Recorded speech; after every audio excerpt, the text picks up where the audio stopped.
¿Qué estructura podría ser que esté relacionada con esto? Glándula tiroides. Pues la glándula, ¿qué les dije? ¿Cuál es la función de la glándula tiroides? Metabolismo. ¿Pero qué lo hace hacer a uno? ¿Crecer? ¿Qué dijiste? Crecer. Bueno, crecer, pero ya cuando uno creció, ¿qué hace? Si yo no tuviera tiroides, si yo no tuviera las hormonas de tiroides, ¿cómo estaría? O sea, ¿por qué me hace hacer? Me aumenta el metabolismo y me hace estar... Actividad, más activo. Activo, ¿verdad? Me hace hacer las cosas activas, me hace estar con ánimo, etcétera, etcétera. Es una de las funciones que tiene.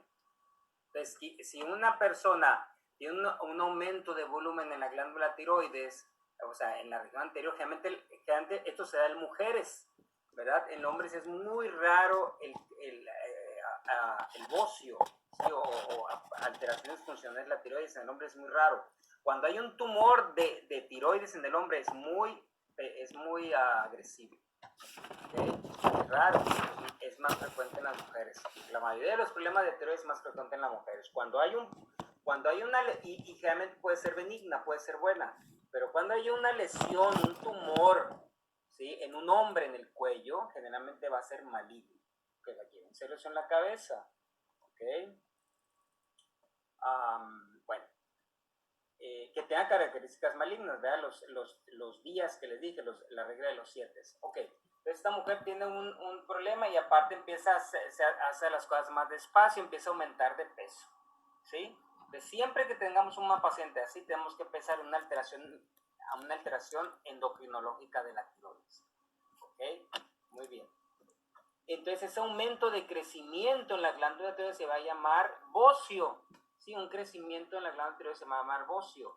Sí, y que venga con alteraciones endocrinas, pues es un bocio funcional, ¿verdad? Bueno, pero para que más o menos vayamos entendiendo. Aquí lo que quiero es que ustedes vayan entendiendo, ¿sí? qué estructuras pueden comprometerse y que nos pueden dar.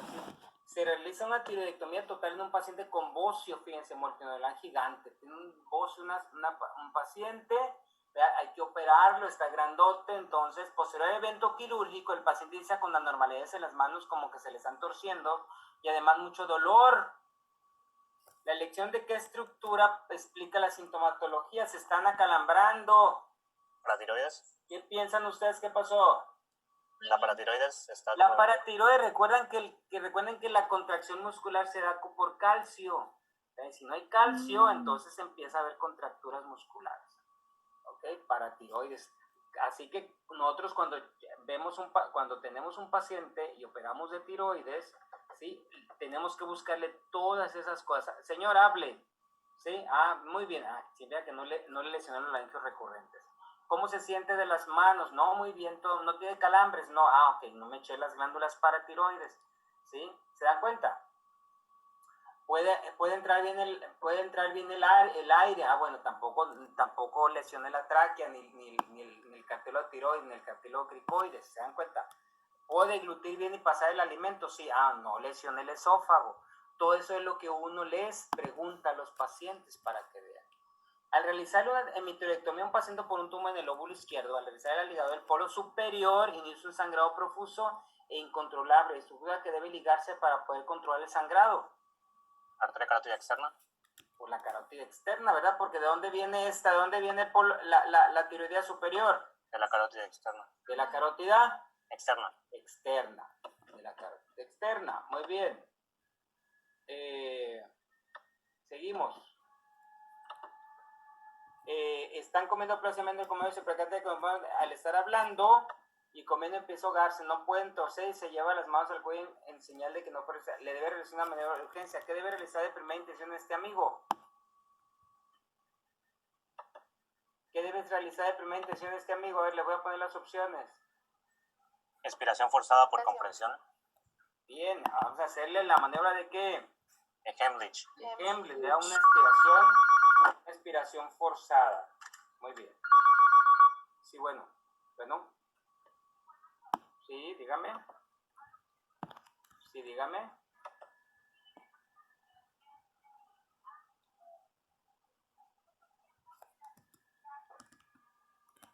Sí.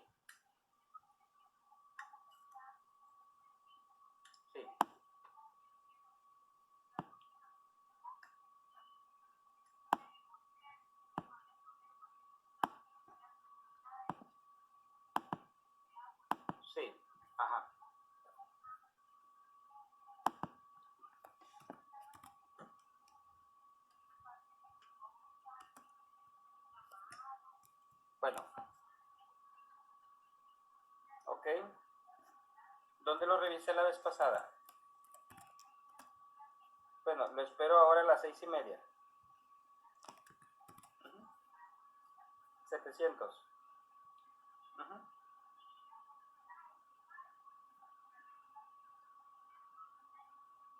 No, pues es que es otra cosa, pues. Sí. ¿Ok? Ándele, sí.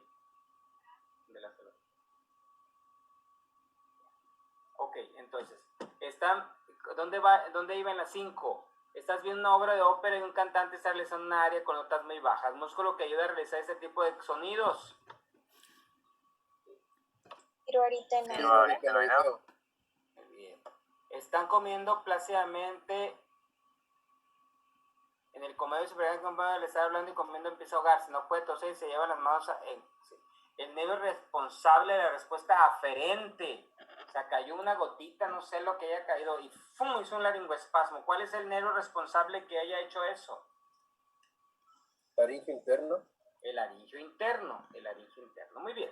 Ahora vamos a ir entonces a ver algo muy importante que es la raíz del cuello.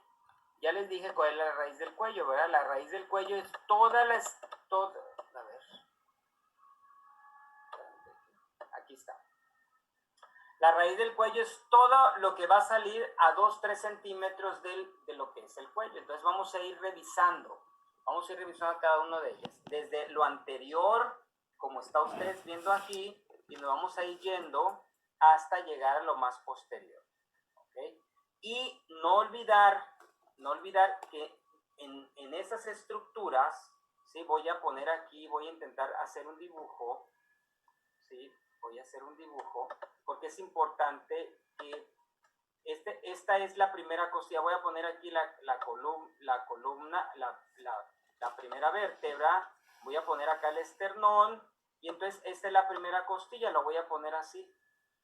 ¿Ok? Entonces, todo lo que sobresalga de la primera costilla es la raíz del cuello.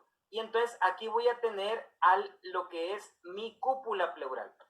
Es más, ahorita me voy a regresar a esta diapositiva. Quiero que lo vean bien, porque eso es importante que uno lo vea.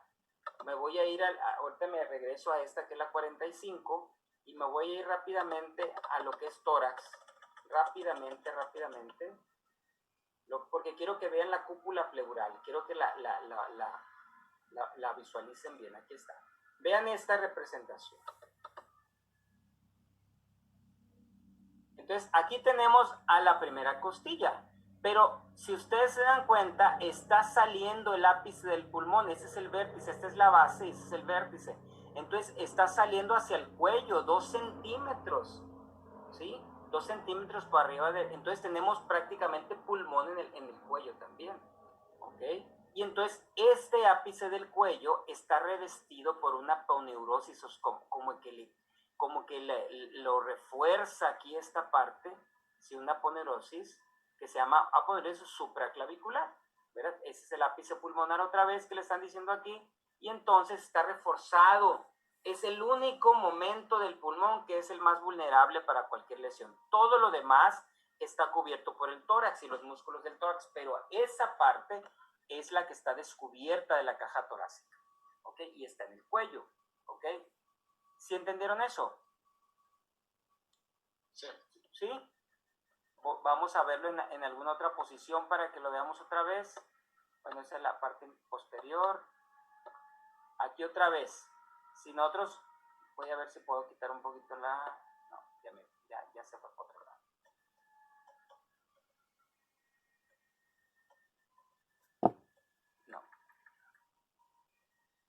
No tengo otra mejor, pero yo creo que es la única, es la mejor que tengo aquí.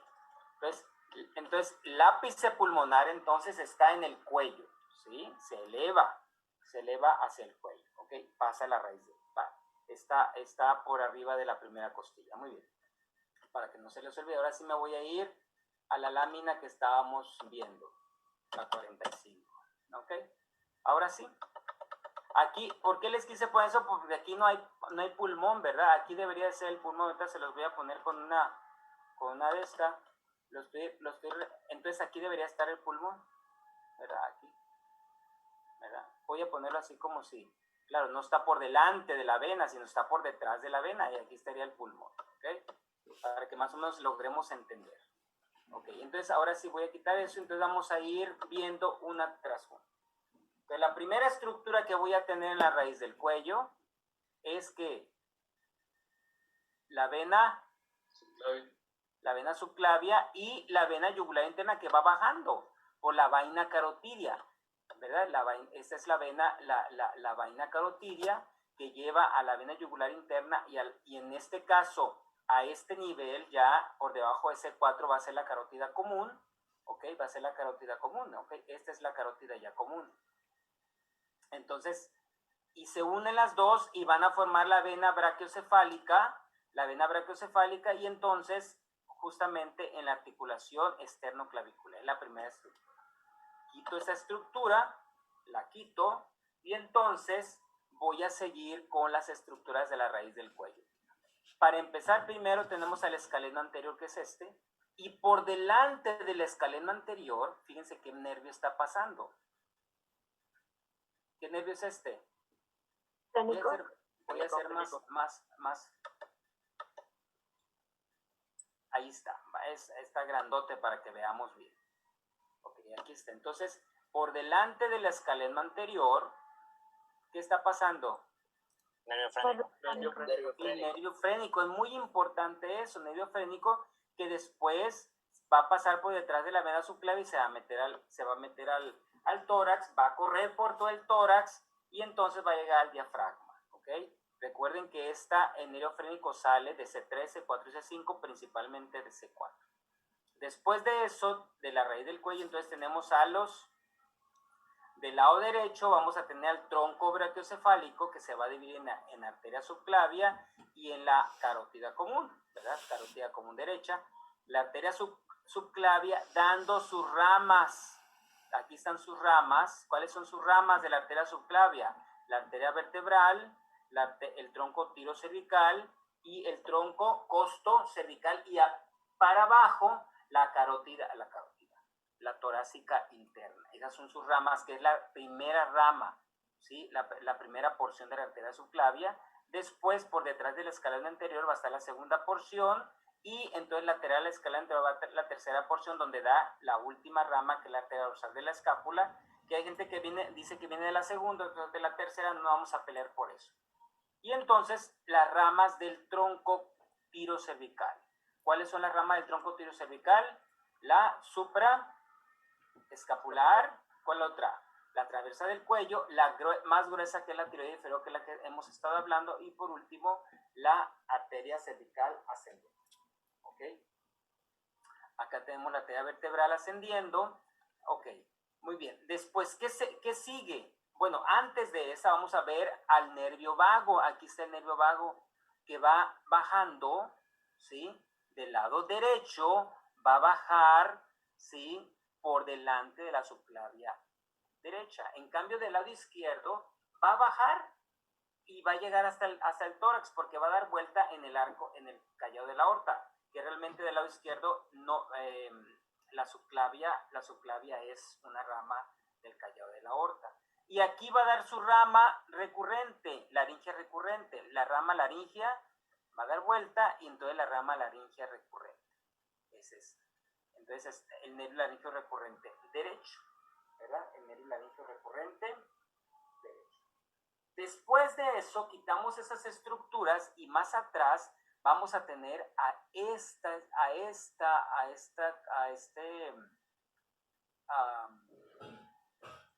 este acúmulo de células, ¿sí?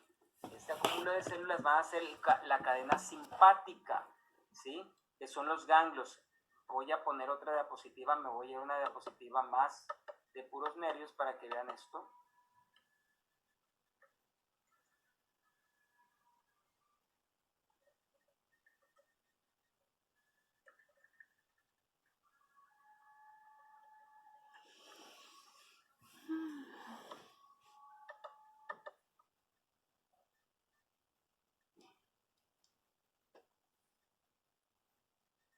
Aquí está. Vean esto. Entonces, estamos viendo esta cadena simpática. Vean esta cadena, esta es la cadena simpática. Tenemos, esta es la raíz del cuello, si ustedes lo pueden ver aquí. Esta es la raíz del cuello. Tenemos el laringio recurrente, entonces tenemos a la vena carótida, a la arteria carótida común. Ahora estamos del lado izquierdo, ¿verdad? Ahora estamos del lado izquierdo, ¿sí? Y entonces tenemos lo que quiero llevar, voy a hacer más grande esto, pero quiero que lo vean, es a la cadena simpática. Aquí está, vean ustedes. Esto es lo que quiero que vean, esta, ¿sí? Es la cadena simpática. La cadena simpática va a tener 3 ganglios. El ganglio simpático inferior, ganglio cervical, se llama cervical inferior, que están a nivel de C7. El ganglio simpático medio, que está a nivel de C6, que es este que está aquí. Y el ganglio simpático superior, que es el más grande, que es el que está aquí, que está a nivel de C1, C2. ¿Ok? Eso es la fibra simpática, la que va a llevar todo el componente simpático al cuello y a la cabeza. ¿Ok? Y este ganglio simpático se va a unir al ganglio T1, que está aquí, y van a formar un ganglio que se llama ganglio estrellado. Sí, muy común, ganglio estrellado. Entonces, esas van a ser los ganglios simpáticos cervicales. Ganglio simpático cervical inferior, que se va a unir al ganglio T1 y va a formar el ganglio estrellado. Ganglio simpático medio, que es muy inconstante, ese puede estar o no estar. Y el más grande de todos es el ganglio simpático cervical superior. Esas son fibras simpáticas las que están acompañando a toda la arteria, ¿se dan cuenta?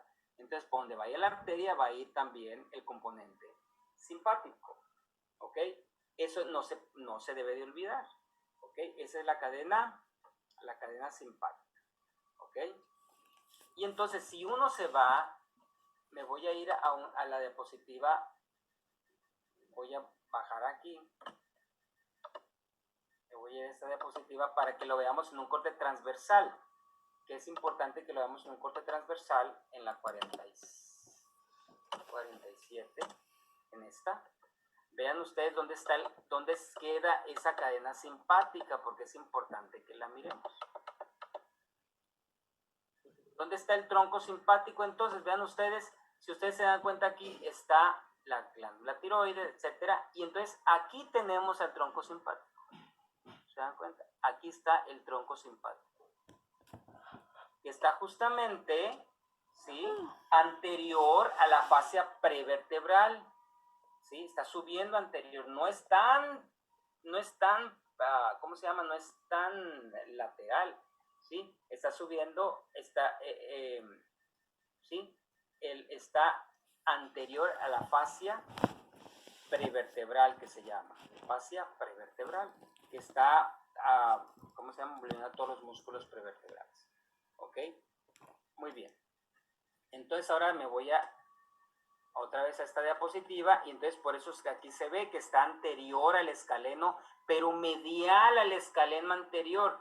El nervio frénico está pasando lateral y anterior, y este está pasando medial por detrás y de la vaina carotidia. ¿Sí? Ahí va la cadena simpática. ¿Ok? Muy bien. Y justamente más atrás, pues ya van a estar los músculos prevertebrales. Ok, esas son. Ahora, del lado izquierdo me falta solamente ¿cómo se llama? Me falta una estructura muy importante. Muy importante. Que esa quiero verla otra vez en cuello. Discúlpenme que esté cambiando, pero sí necesito que la miren. A ver, me voy a cambiar otra vez de imagen, porque me voy a ir a cuello. Digo, a tórax. Es que viene del tórax esa estructura. ¿Alguien sabe? ¿Alguien sabe? Jóvenes, ¿alguien sabe la estructura que me estoy refiriendo? Si alguien me dice, le voy a poner 5 puntos en el examen.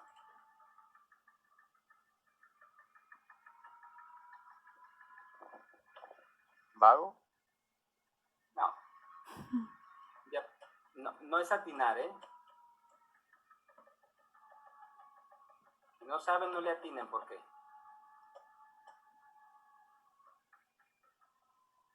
Aquí la voy a encontrar, ya la encontré, ya la estoy mirando. Nomás no les voy a decir qué es para que ustedes no vean. ¿Puede volver a repetir, por favor?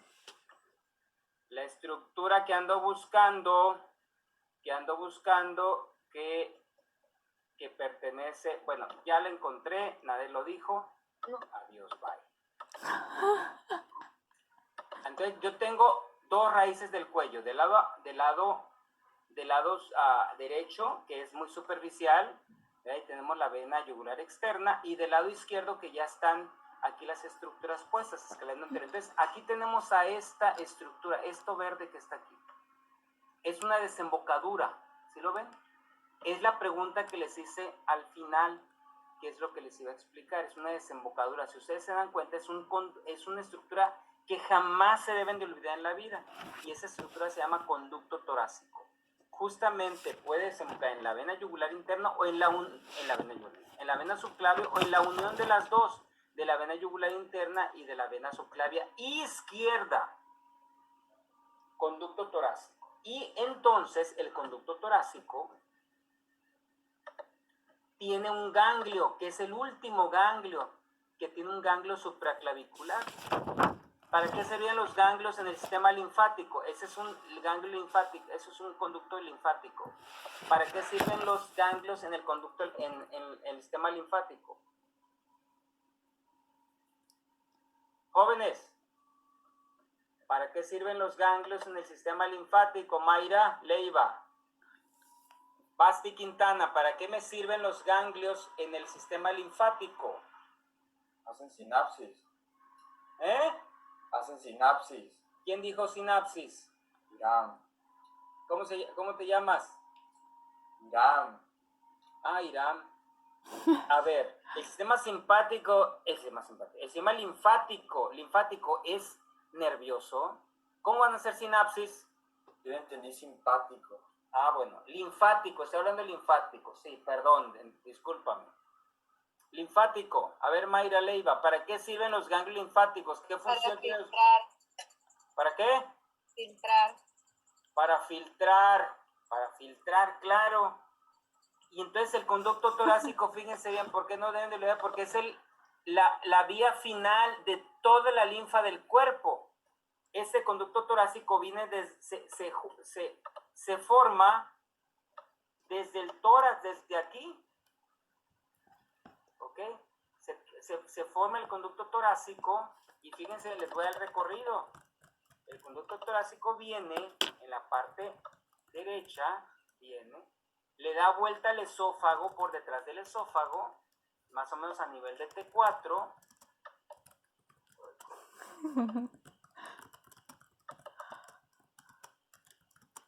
Ya voy a borrar. Ok, viene entonces, dijimos, viene del lado derecho, después le da vuelta por detrás del esófago a nivel de T4, y entonces va a ascender y se va a meter por detrás de la vena brachiocefálica, y entonces va a desembocar en esta área. ¿Dónde desemboca, Irán?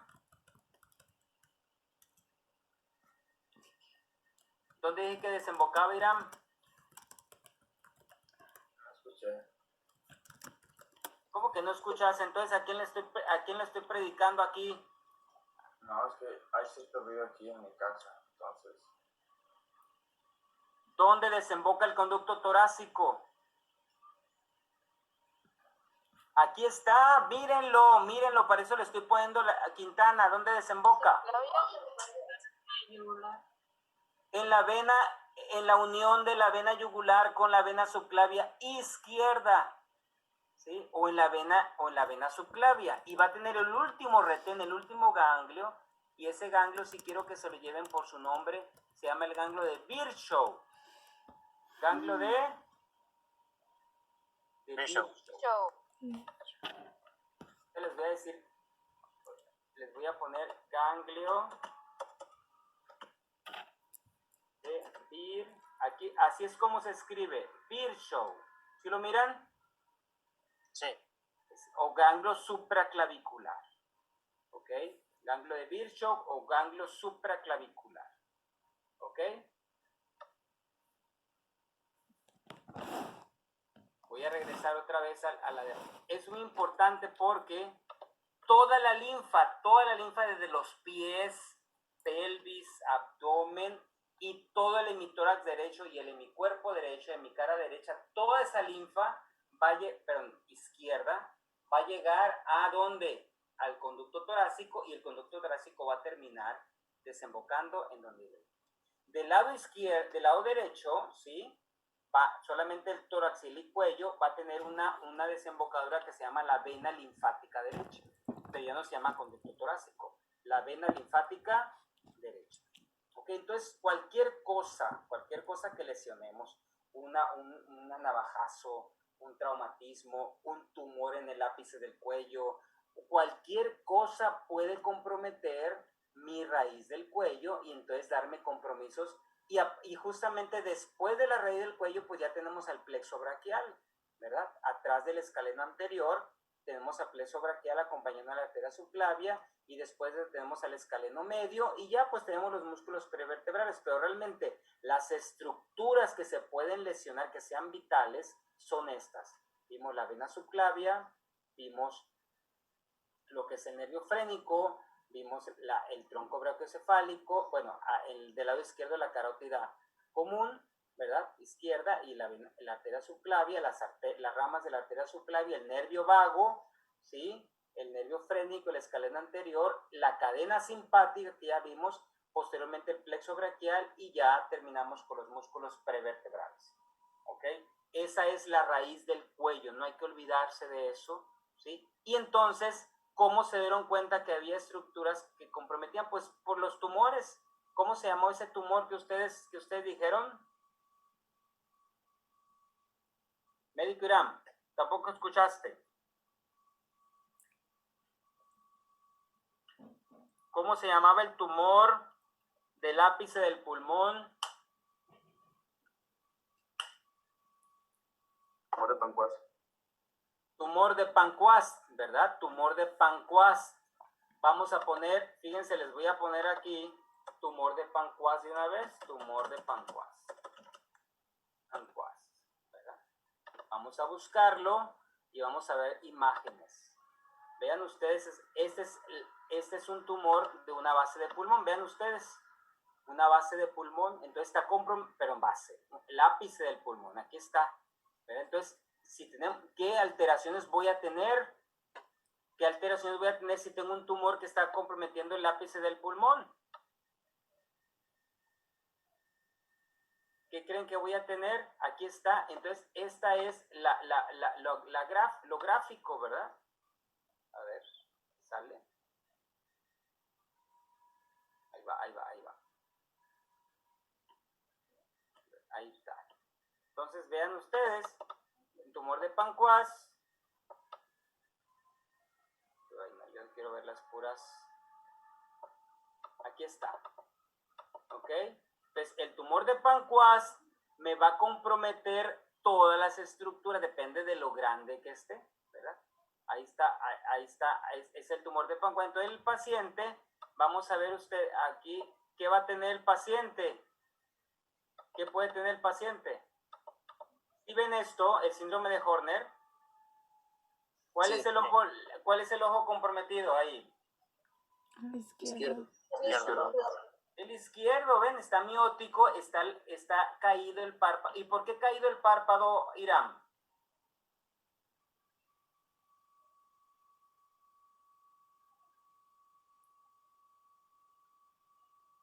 No te escucho. Estoy tratando de pensar, no sé la respuesta. Si ya vimos ojo, ya vimos músculos del ojo, ¿por qué caído? ¿Qué tiene que ver el sistema simpático con el párpado? El oculomotor, el par canal oculomotor. ¿Tiene que ver el oculomotor o qué otro músculo hay en el párpado que tenga que ver con el simpático? El orbicular del ojo. No, el orbicular tiene que ver con el facial. ¿Se acuerdan? Elevador del párpado. El elevador del párpado, había dos componentes del elevador del párpado, el elevador del párpado y otro músculo que se llama el músculo de Müller, que es responsable la inervación del simpático, ¿sí? Y entonces por eso vamos, no es que esté completamente caído, no está completamente caído, pero no es igual que este, ¿se dan cuenta? Aquí le falta ese músculo de Müller, ¿sí? Que es el responsable de abrir completamente el ojo. Por eso el paciente se ve como si fuera un ojo más pequeño, ptosis, está miótico y aparte el paciente, vean cómo está la cara. Enrojecimiento, ¿verdad? ¿Se dan cuenta? Entonces, ese es lo que pasa cuando el paciente tiene el síndrome de Horner. ¿Ok? No hay que olvidar